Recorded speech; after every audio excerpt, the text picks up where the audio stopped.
Bueno, muy buenos días a todos. Les reitero mi saludo cordial en el día de hoy, lunes 12 de abril del año 2021. Me complace saludarlos y compartir con ustedes este momento de la clase del curso de bases de datos. Espero que hayan disfrutado el fin de semana y que se encuentren muy bien todos ustedes en lo físico, en lo personal, en su núcleo familiar, que no haya motivos de preocupación. Bueno, el día de hoy voy a compartir con ustedes a continuación las especificaciones y requerimientos del trabajo que vamos a asignarles como segundo examen parcial. Entonces, este documento que les voy a compartir ahora, que vamos a comentar ahora, ya está subido en la página de Sabio, pero pues quiero hacer una descripción un poco más detallada para que quede, primero para que quede grabada y en cualquier momento en que ustedes tengan una duda puedan acudir otra vez a la descripción.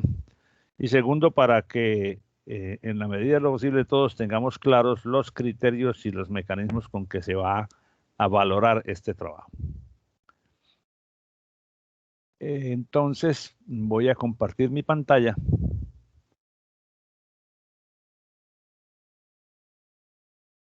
para empezar la descripción. Cualquier momento en el que ustedes sientan alguna inquietud, alguna duda, por favor interrúmpanme para hacer la aclaración ante todos, porque posiblemente que las dudas que surjan en cualquiera de ustedes pueden surgir en más de uno y pues lo chévere es aprovechar el momento en que estamos todos para hacer las claridades. Bien, este es un trabajo que va a tomarse como la calificación del segundo examen parcial. Es una actividad que está prevista para ser desarrollada en equipo, en grupos, o sea, en subgrupos conformados libremente por ustedes. Ahora les explico cómo vamos a conformar los grupos y cómo ustedes van a entregarme la información. Y de acuerdo a los criterios y mecanismos de evaluación que se describen detalladamente en el mismo documento. Es decir, este documento nos da la línea guía de lo que hay que hacer, de lo que hay que entregar y de cómo se va a calificar. Quiero explicar en detalles cada uno de esos aspectos, pues para que haya total claridad y cada uno de ustedes sepa qué terreno está pisando. El propósito de la actividad, pues en primer lugar, es evaluar el dominio que ustedes hayan desarrollado sobre los conceptos que hemos estudiado a lo largo del curso, que tiene que ver con la modelación de bases de datos, el proceso de normalización y los conceptos esenciales del álgebra relacional, que son básicamente, a grosso modo, los temas que hemos cursado hasta ahora. Cerrado este parcial, entramos en la parte práctica del curso, que el resto del curso queda entonces dedicado a manipular cosas con el lenguaje SQL en algún entorno de trabajo que pues no lo vamos a imponer, lo vamos a acordar. Hay más de una alternativa y pues si el hecho de que yo use una en determinados casos para ilustrar los ejemplos de la clase, no obliga a que ustedes tengan que usar esa misma, pueden usar otra y bueno, ahí nos pondremos de acuerdo a medida que vayamos avanzando. Pero entonces, sobre este caso, lo primero pues es evaluar el dominio de esos conceptos y lo segundo es evaluar una característica que nos interesa medir en los estudiantes del programa de Ingeniería de Sistemas y que a partir de este semestre que está corriendo y hacia el futuro se va a medir siempre al interior de distintos cursos. Una de varias características que consideramos que el egresado de nuestra facultad debe tener en el momento de graduarse. Esas características son 7 que están definidas por un modelo de acreditación internacional de la agencia ABET y se llaman los Student Outcomes, o sea, las características de salida del estudiante cuando se gradúa en la Universidad Tecnológica de Bolívar. Dentro de esas 7 características, a nuestro curso de bases de datos y a todos los demás, porque se hizo un análisis con todos los materiales de la carrera, a este curso se le asignaron en particular 2 características que deben verificarse. No quiere decir que este curso sea el único curso que permite que el estudiante desarrolle esas habilidades personales, pero es uno de los cuales se escogió para medir el grado de desarrollo de determinadas habilidades. En este caso nos vamos a concentrar en ver la capacidad de ustedes para aplicar el diseño de ingeniería para producir soluciones que satisfagan necesidades específicas. Bueno, teniendo en cuenta una gran cantidad de cosas que se ponen allí como adjetivos generales, pues porque el diseño de ingeniería producido por uno cualquiera de ustedes deben ser capaces de diseñar soluciones en los distintos aspectos de la vida social del ser humano. Entonces, esta capacidad para aplicar el diseño, pues evidentemente en esto que hemos venido trabajando hasta ahora, es la habilidad central, la habilidad para diseñar eficientemente, en este caso, una base de datos. Otros cursos que vienen posterior a este curso en el plan de estudios, como son los cursos de desarrollo de software, de ingeniería de software y de arquitecturas de software, contribuyen también al fortalecimiento de esta habilidad en particular, junto con otras de las 7 que en algún momento más adelante les podré compartir con más detalle, porque en este momento pues no podemos explayarnos en toda esa descripción. Pero entonces esas son las dos cosas que vamos a medir: qué tanto manejas muy bien los conceptos y qué tan buena es la solución de diseño desde la perspectiva de unos criterios que más adelante les voy a explicar. ¿Cuáles son las reglas para hacer este trabajo? Bueno, básicamente en equipos de 4 personas. Para conformar los equipos, ustedes van a tener la libertad de escoger sus compañeros de equipo. Para ello hay una hoja electrónica en la nube, cuyo enlace es que yo la tengo por aquí abierta ya, que tiene esta forma, donde están las casillas para los 4 grupos. Y ustedes libremente pueden acudir a ella en el enlace que les estoy dando y que también ya está colocado en la página de Sabio. Para, por ejemplo, el primero que entre se va a asignar en el grupo 1 o en el grupo que quieran realmente. Lo importante es que no repitan estudiantes, porque eso sí sería pues un absurdo. En cada casilla está la lista completa de estudiantes, entonces usted escoge el o los nombres que correspondan a su grupo, y ya como esto es un documento en la nube, él se autoguarda, de tal manera que al final del día de hoy, o sea, mañana por la mañana, yo revise y estén los 4 grupos conformados. Si en la conformación que ustedes hagan, la cual les pido el favor de que se haga durante el día de hoy, esto aquí dice sábado 10 de abril, pero esto debe decir, es que este es el modelo del curso anterior, el día lunes 12 de abril. Corregí la fecha porque tomé el de otro curso para escribir este encima. A más tardar el día lunes, o sea, esta noche, a la medianoche. Si mañana por la mañana yo reviso los grupos, y si falta algún integrante en los grupos, pues yo lo asigno entre los integrantes que no hayan sido asignados. Como somos poquitos, es fácil verificar la conformación de los grupos, y como ustedes relativamente creo que se conocen muy bien entre sí, pues también les va a resultar fácil establecer sus preferencias. Bueno, esto se debe entregar terminado el día jueves 22 de abril a la medianoche. Es decir, que a partir del día de hoy, que es 12, tenemos 1, 2, 3, 4, 5, 6, 7, 8, 9, 10, 11 días para resolver los 2 ejercicios que vienen a continuación.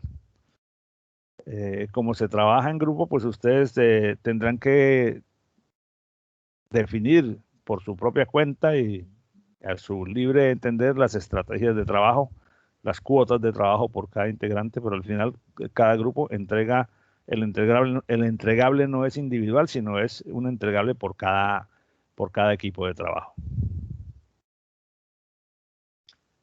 ¿Qué cosas se van a desarrollar? Entonces vamos a trabajar sobre 2 casos distintos. En el primero es un caso bruto, en el que nos dicen lo siguiente: se trata de una base de datos para el registro de distribución bibliográfica.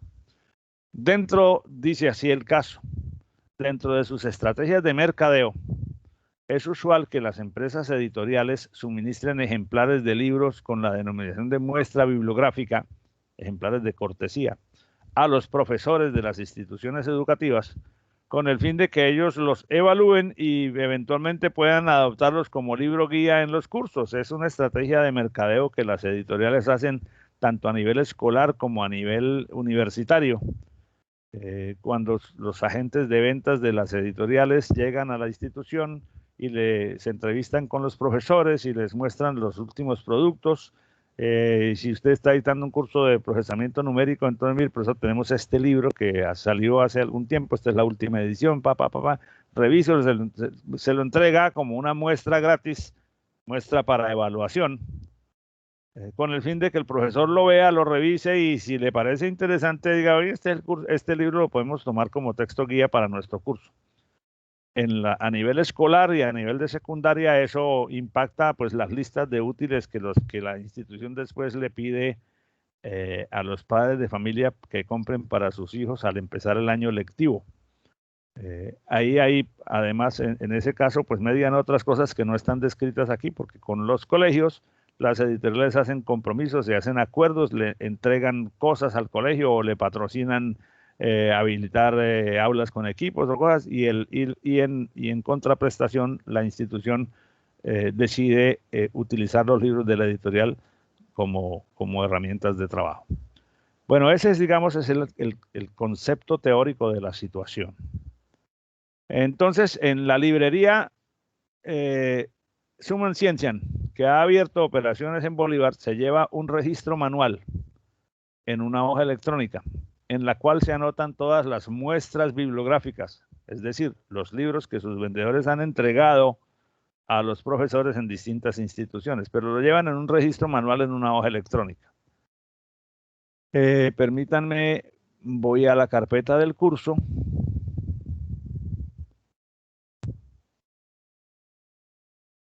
En esta semana y abro el instrumento correspondiente. Este documento se cierra. Aquí lo tengo. Entonces, nuestro enunciado dice que en ese registro se consignan los siguientes datos por cada libro que es entregado a un profesor. Entonces están los datos del registro manual, el nombre de la institución donde trabaja el profesor, la dirección, la ciudad, el nombre del profesor, el correo del profesor, el celular del profesor, el nombre de la materia que dicta el profesor, el grado, el título, el libro. El grado es el curso al que el libro pertenece, los autores del libro, fecha de edición, nombre de editorial que publica el libro, la dirección de la editorial, los datos de contacto, la fecha en que se hizo la entrega del libro al profesor y el vendedor que hizo la entrega. En datos, con una muestra de datos, pues obviamente estos son datos de prueba. Dice así, como vemos en la parte superior están los nombres de los atributos. En el colegio tal, que queda ubicado en tal dirección, en tal ciudad, al profesor fulanito de tal, que tiene este correo y que tiene este celular, que dicta esta materia en el grado séptimo, se le entregó el libro Los Seres Vivos, volumen 2, escrito por este señor, con fecha de edición 2019, publicado por la editorial Educar.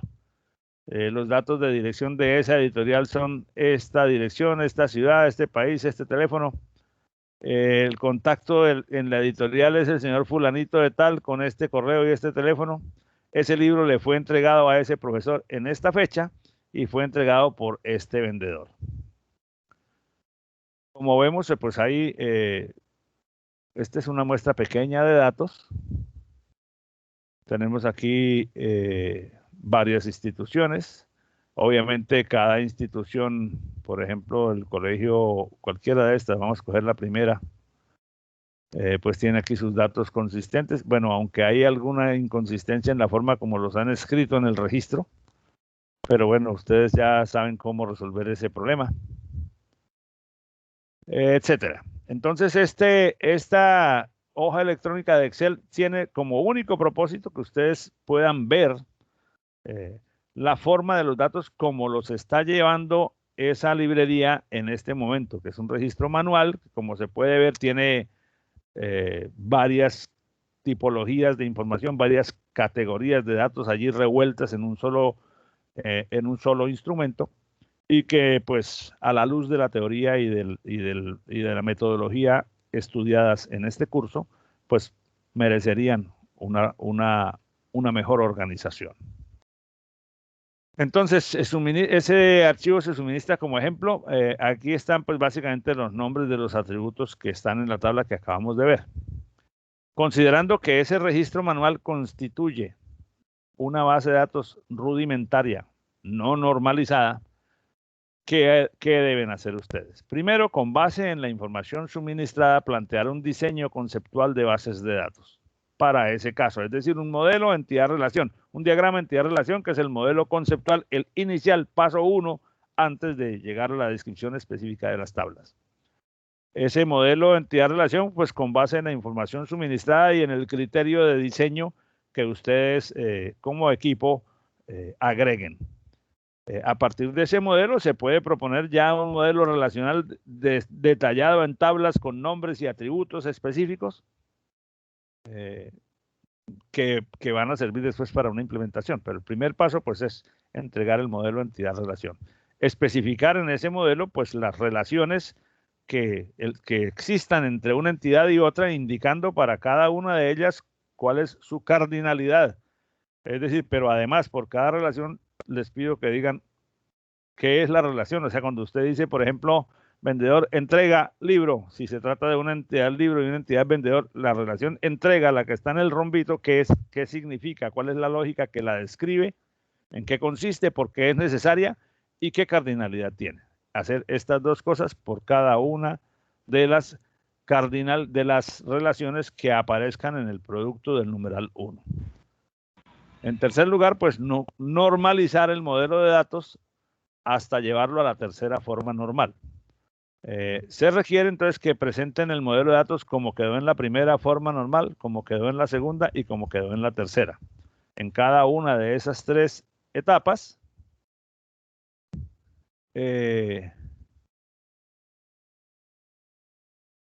mostrar las tablas y las entidades como con su estructura detallada. No sé por qué me aparece aquí una pantalla, esta pantalla.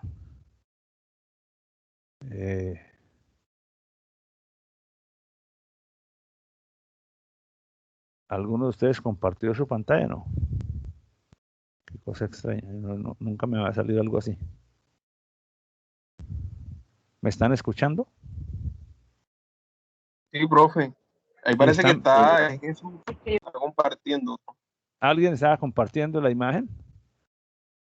Bueno, pero están viendo el documento sobre el que estoy hablando, ¿verdad? Para que no se nos vaya a perder ninguna de las descripciones.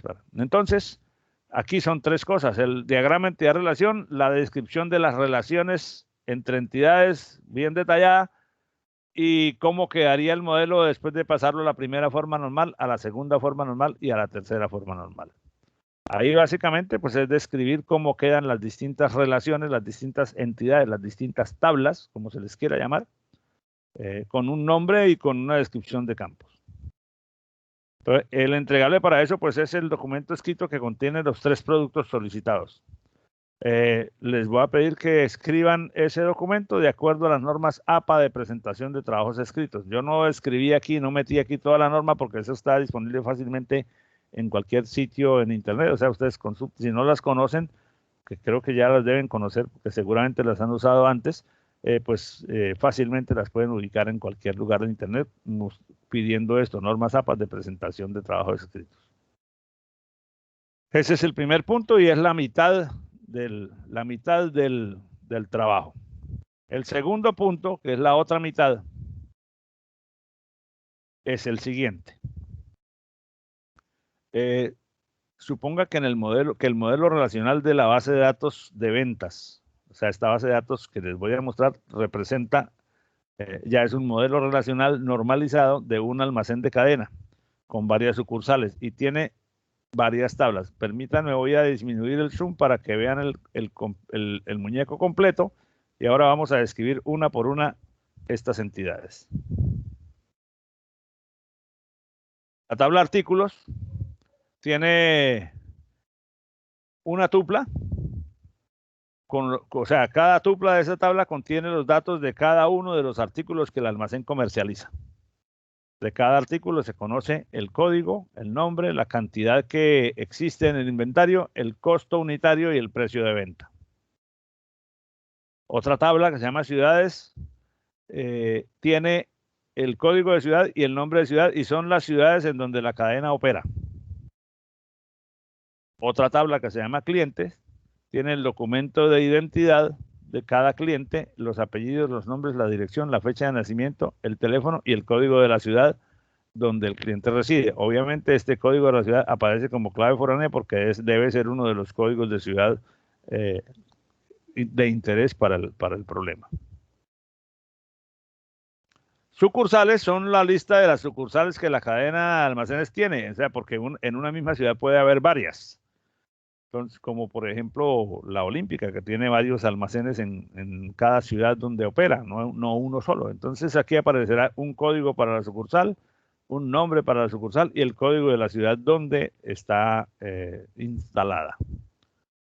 Las facturas, esta tabla de facturas contiene una tupla por cada factura que se haya generado en cualquiera de las sucursales. Es decir, que se supone que esto obedece a un sistema de facturación centralizado, donde en el momento en que una persona en un punto de venta registra la venta de los artículos comprados por un cliente y sale la tirilla, que es la factura, esa información cae a una tabla de la base de datos central de todas, no son por bases de datos independientes por cada almacén o por cada ciudad, sino una base de datos central donde están el número de la factura, el código de la sucursal donde fue emitida, en qué fecha, el ID del cliente, cuántos ítems tiene la factura y cuál es el valor total. O sea que si yo compré 4 cosas, el número de ítems son 4. Aquí no se aparece cuáles, sino cuántos ítems y cuánto se pagó en total por la factura. O sea que este es como el resumen de cada factura.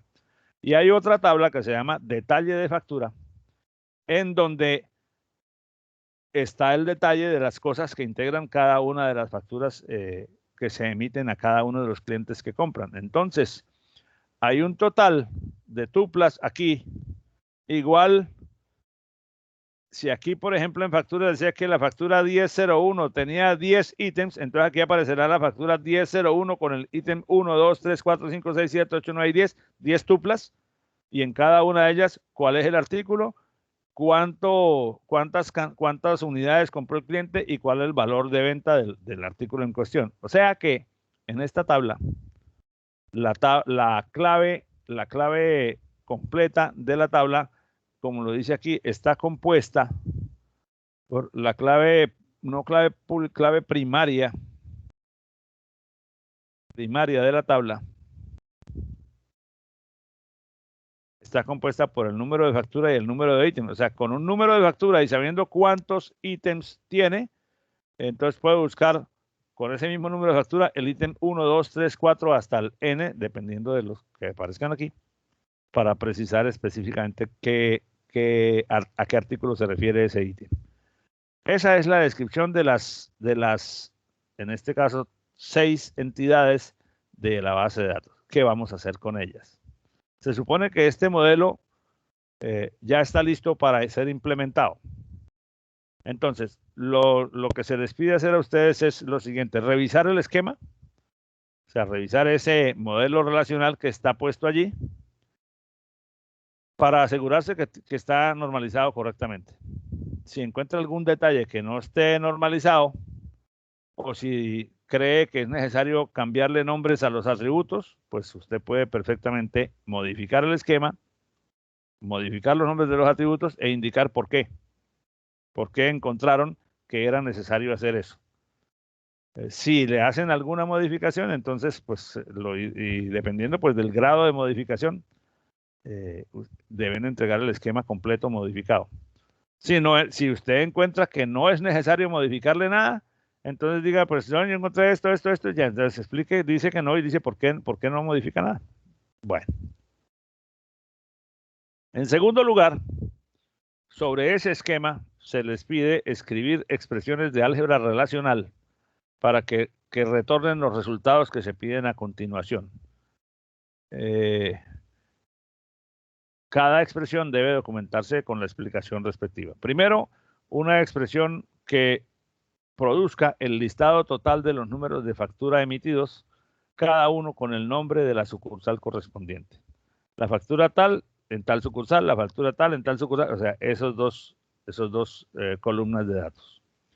Segundo, el listado de todos los clientes registrados en la base de datos a los que nunca se les ha emitido una factura. O sea, personas que aparecen aquí en clientes, pero no aparecen aquí. Tercero, listado de todas las facturas que se han emitido en un mes dado, dato de entrada, en una sucursal dada. Entonces, si el usuario dice, bueno, en marzo en la sucursal de código tal,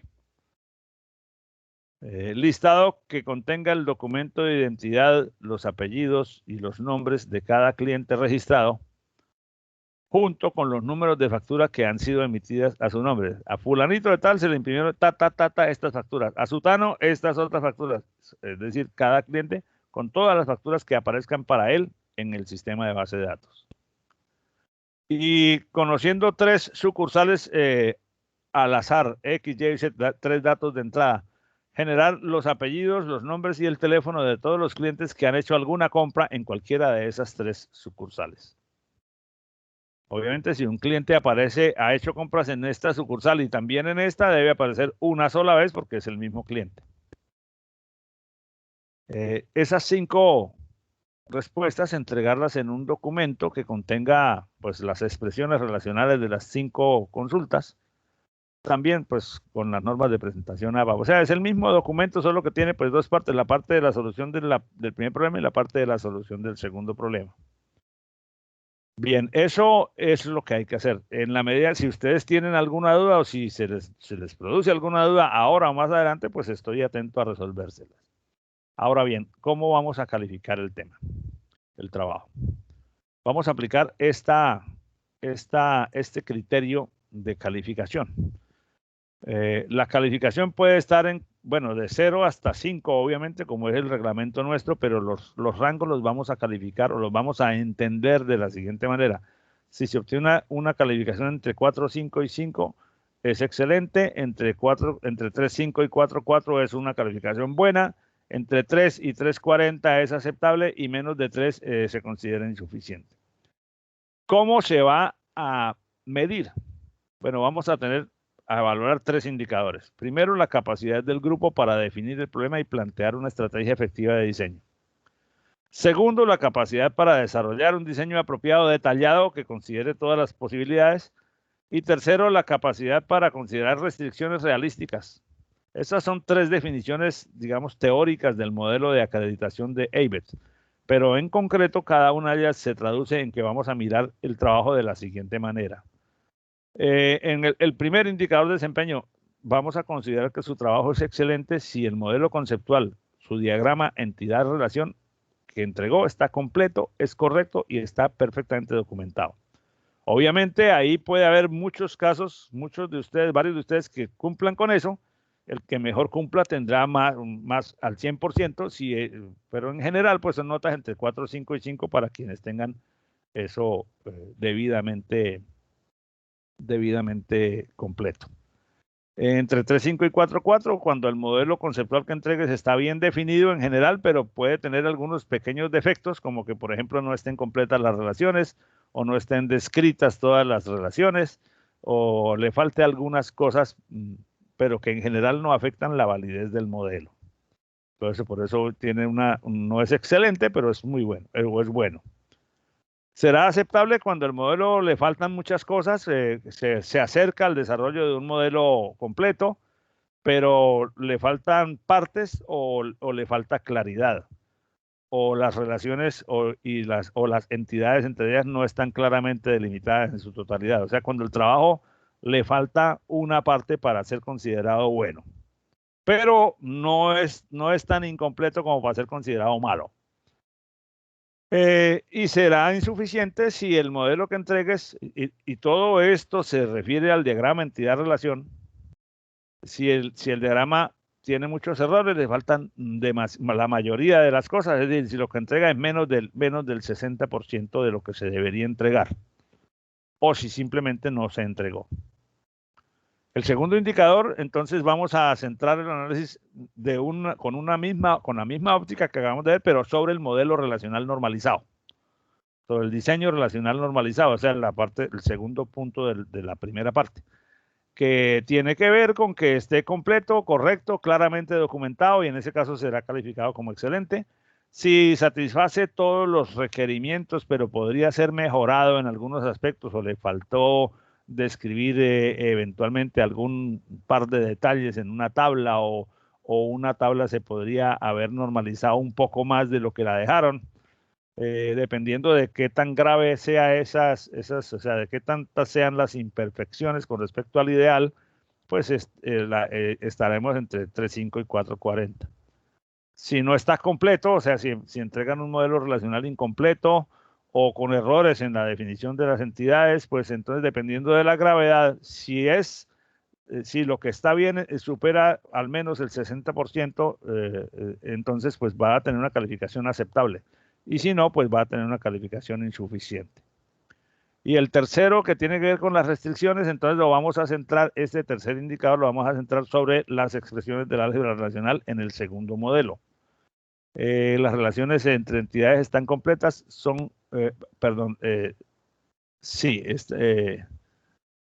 no, perdón, esto es no es sobre el álgebra relacional del segundo modelo, sino sobre la cardinalidad de las relaciones en el primer caso.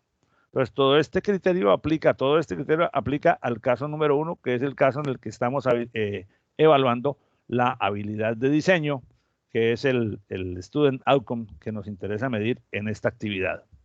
Entonces, aquí hablamos de las relaciones que estén completas y estén correctamente y completamente definidas en su cardinalidad. Cuando puede haber algunos pequeños errores en eso o algún faltante, cuando hay más faltantes pero superan el 60%, o sea, que lo que entregaron se podría decir que es más de la mitad de lo que se debía hacer, pero no alcanza a llegar al 80%, o cuando no cumple. Entonces, con este criterio, estos tres indicadores, se van a calificar los entregables del primer caso, que son el diagrama entidad-relación, el modelo relacional y la cardinalidad de las relaciones que están descritas en ese modelo. Y el segundo caso, pues como son 5 expresiones del álgebra relacional, estos pues son la evaluación pura del concepto. Pues las expresiones se van a calificar en la medida en que estén bien, regular o mal, según el modelo de datos que se les ha entregado, porque aquí ya se supone que este modelo está completo. Esa segunda parte, pues son 5. Como eso vale el 50%, pues cada una de estas vale, digamos, esta es la mitad del examen, o sea que es bastante sencillo obtener un muy buen resultado con un poquito de esfuerzo de parte de ustedes. Como son 4 estudiantes en cada curso, en cada equipo, pues yo creería que resulta clave que ustedes se reúnan, una vez definan el equipo, se reúnan, se acuerden una metodología para trabajar, y antes de entregar nuevamente se reúnan al menos 1 o 2 veces y verifiquen los resultados que están proponiendo para entregar, se contraevalúen entre ustedes mismos, se revisen que esté bien o no antes de hacer la entrega final. Como les dije, entonces la entrega final es de este jueves en 8, y tiene que ser en esa fecha máximo, porque la fecha límite para entregar las calificaciones que tenemos nosotros es el día lunes 26 de abril. Quiere decir que si entregamos el jueves, a mí me queda viernes, sábado y domingo para revisar los trabajos, tanto los de este curso como los de procesamiento numérico, que allá son un número más grande de grupos. Allá son 13, y entonces si en cada trabajo me puedo demorar entre 30 y 40 minutos, pues apenas me queda el tiempo disponible para usar el fin de semana para calificarles. Eso sin contar los 60 y pico trabajos del curso de seminario de Ingeniería de Sistemas, que esa es otra cosa. Bueno, abro en este momento entonces la dirección, el debate para escuchar sus dudas, si las tienen en este momento, sus preguntas. Voy a guardar esto, como le hice un par de correcciones, voy a guardar y voy a actualizar los archivos que subimos en la plataforma.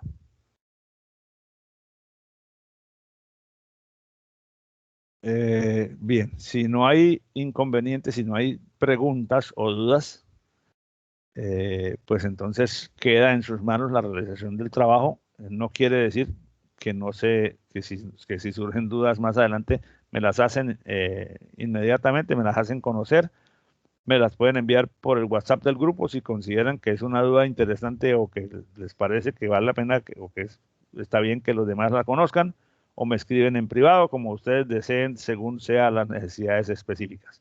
No olviden, por favor, no olviden que los grupos deben quedar conformados hoy a más tardar.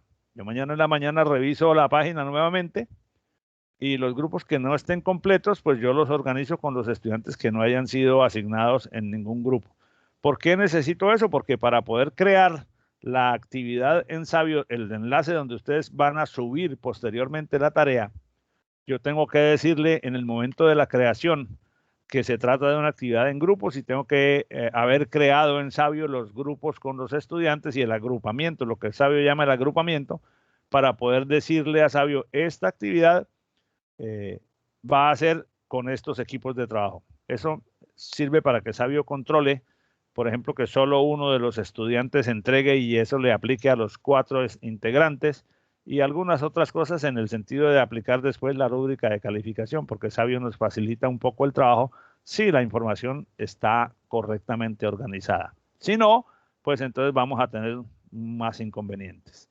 Yo veo que aquí en el chat había algo. Al principio me dice Geraldine que quién conforma el grupo, si yo o ustedes. No, ya como les acabo de decir, en la plataforma está el enlace a esta hoja electrónica. Mire, fíjate que ya algunos de ustedes conformaron parte de los grupos, entonces, bueno, ahí los dejo para que ustedes libremente llenen eso. Como somos poquitos, pues creo que no toma mucho tiempo llenar los 4 grupos. Al principio de la clase esto estaba vacío, pero ya alguien llenó aquí el grupo 3, ya alguien llenó aquí 2 estudiantes del grupo 1, en fin. Entonces ustedes tienen libertad para eso. Bueno, eso entonces es todo lo que habría que conversar acerca de mi parte, pues, con relación a este segundo parcial. A partir de la siguiente clase, bueno, en la siguiente clase podemos inicialmente dedicar algún tiempo a clarificar dudas sobre esto que pueden haber surgido y luego empezaremos en el proceso de trabajar ya con el lenguaje de manipulación de bases de datos relacionales, el lenguaje SQL. Hay varias cosas, digamos como varios temas gruesos allí que tenemos que ver. Primero, pues las sentencias del lenguaje. El lenguaje tiene al menos varios grupos de sentencias, pero nos interesa conocer que hay unas que se llaman DDL, sentencias Data Definition Language, o sea, sentencias que sirven para definir estructuras de datos, las sentencias con las que se definen las tablas, con las que se definen las relaciones, en fin, DDL, que son sentencias de creación de objetos, de crear una base de datos o de crear objetos dentro de ella. Y hay otras que son las DML, sentencias de manipulación de datos, Data Manipulation Language, que son las sentencias en las que uno puede, digamos, ejecutar expresiones como las consultas del álgebra relacional o algunas otras expresiones para insertar, para eliminar o para modificar contenido de una tabla. Eso pues lo vamos a ver de una manera esquemática, pues porque si uno mira el manual de referencia del lenguaje SQL en la versión 8, eso tiene 8,000 páginas. Entonces, pues no se trata de que nosotros hagamos una no tenemos el espacio para hacer una revisión exhaustiva, detallada de todos los componentes. Veamos las cosas más gruesas o lo más importante, a partir de lo cual ustedes pueden deducir lo demás. Porque hay otros temas que no tienen que ver estrictamente con la sintaxis del lenguaje, pero que son igual o más importantes en el momento de generar bases de datos, como son las vistas sobre una base de datos, como son los procedimientos almacenados y como son los disparadores o triggers, que son componentes esenciales para una buena administración de una base de datos y pues que tenemos que sacarles un espacio para utilizarlos como digamos, sacar espacio al tiempo que nos queda para que eso quede perfectamente estudiado y definido. ¿Con qué vamos a trabajar? Como les decía al principio, pues vamos a trabajar con lenguaje SQL. Podemos usar el SQL puro desde la línea de comandos de SQL si uno quiere, o un IDE, cualquiera de los que hay. A mí me gusta bastante el Workbench de SQL, que es bastante claro, pero hay otros que también resultan un poco más modestos en términos gráficos, pero muy fáciles de manejar como son los, el XAMPP o el LAMP, básicamente XAMPP, porque contienen, al igual que Workbench, no solamente el gestor de base de datos, sino el servidor web respectivo y el ambiente de consultas, de tal manera que uno puede manipular las cosas como para ver cómo funcionan muy facilito y no tiene mucho peso ni es difícil de instalar. En su momento, pues en la próxima clase ya entonces les doy expresiones de, o sea, miramos cómo manipular eso y empezamos esa parte. Bueno, creo que es todo por el día de hoy, porque ya son las 11 y casi 50 y ese es, digamos, el momento de cierre. Les reitero mis agradecimientos por su presencia el día de hoy. Y nuevamente, insisto, cualquier duda, cualquier interrogante o petición que tengan que hacer, pues no duden, ustedes saben que yo estoy abierto permanentemente a las comunicaciones. No es más por el día de hoy, entonces les agradezco nuevamente y les deseo que tengan un feliz resto de día y una muy productiva semana de exámenes parciales, ojalá con el mayor éxito para todos ustedes. Entonces, que tengan una feliz tarde. Muchas gracias. Listo, profe. Gracias, igualmente.